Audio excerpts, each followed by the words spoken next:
जय जय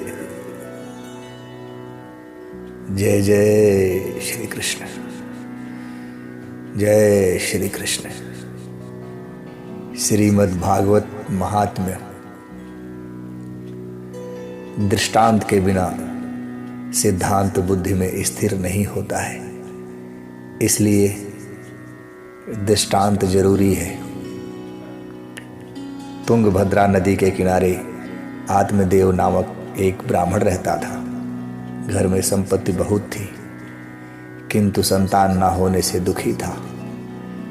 संतति के लिए उसने बहुत प्रयत्न किए, सफलता मिली नहीं। एक दिन वह आत्महत्या करने के लिए गया। थोड़ा विचार करने पर ध्यान में आएगा कि हम सभी जीव आत्मदेव जैसे ही हैं।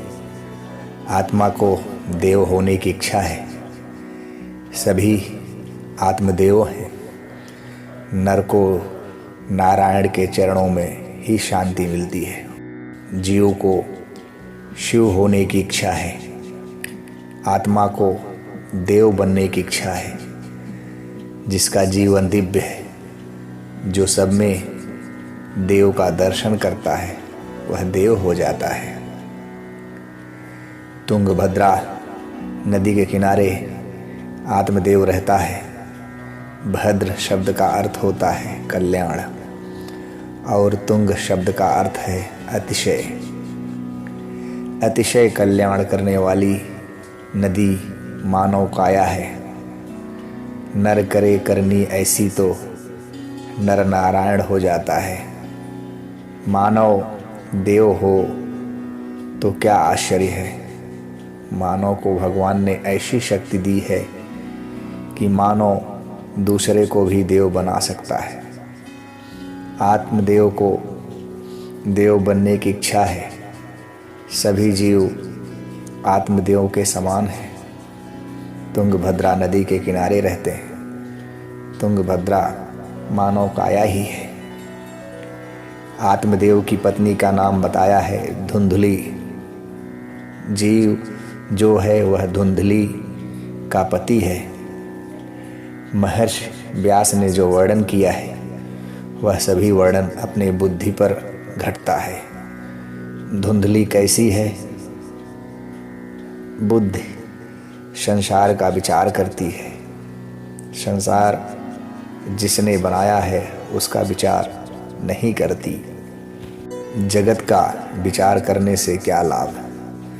जगत में जो कुछ है सब अच्छा है। जगत में कुछ खराब नहीं है, और श्री कृष्ण के बिना कुछ भी अच्छा नहीं है।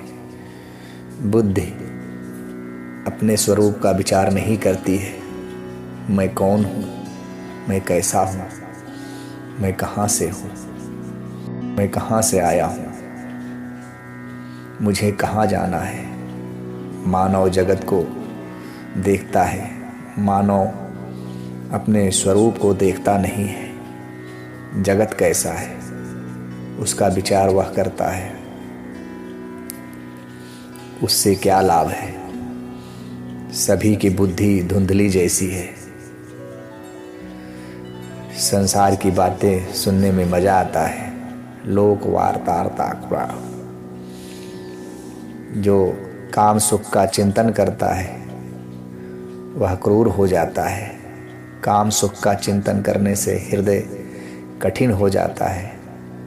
काम सुख का संकल्प करके जीव अपने आप को बांध देता है। सभी की बुद्धि प्रायः ऐसी होती है। काम सुख का जो चिंतन करता है वह कपटी होता है। हृदय क्रूर बन जाता है। भगवान की सेवा में, पूजा में, भगवान के नाम कीर्तन में आँख में आंसू क्यों नहीं आते? हृदय क्यों पिघलता नहीं है? हृदय पत्थर के जैसा कठिन है। काम सुख का चिंतन करने से हृदय क्रूर हो जाता है। लोक वार्तारता क्रूरा प्रायसो बहुजल्पिका। मानव की बुद्धि धुंधली की जैसी है। सभी जीव धुंधली के पति हैं। जीव का संबंध बुद्धि धुंधली के साथ हुआ है। सत्संग करे तो विवेक रूपी सतपुत्र का जन्म हो, उसने सत्संग नहीं किया है। बिनु सत्संग विवेक न होई, राम कृपा बिनु सुलभ न सोई। विवेक ही सतपुत्र है। यह विवेक रूपी सतपुत्र जीवात्मा को भगवान के चरणों में ले जाता है।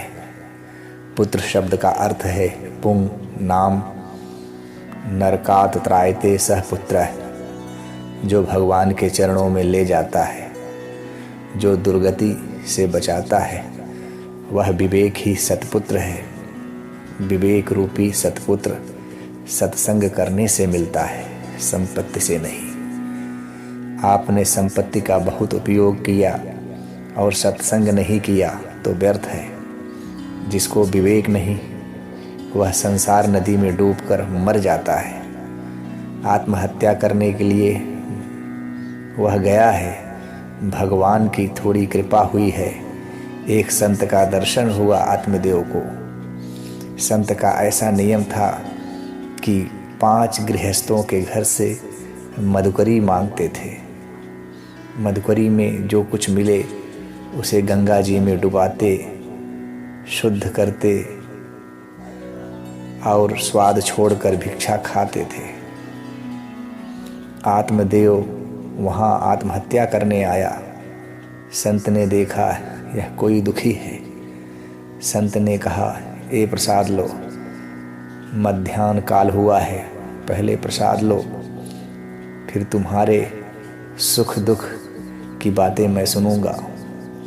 उसने कहा, महाराज घर में खाने को तो बहुत है, खाने वाला कोई नहीं है, इसलिए मैं मरने के लिए आया हूँ, मैं आत्महत्या करने के लिए आया हूँ, मेरे घर में पुत्र नहीं है। संत ने समझाया, पुत्र नहीं है तो अच्छा है, अपना कल्याण तुम्हें स्वयं ही करना है।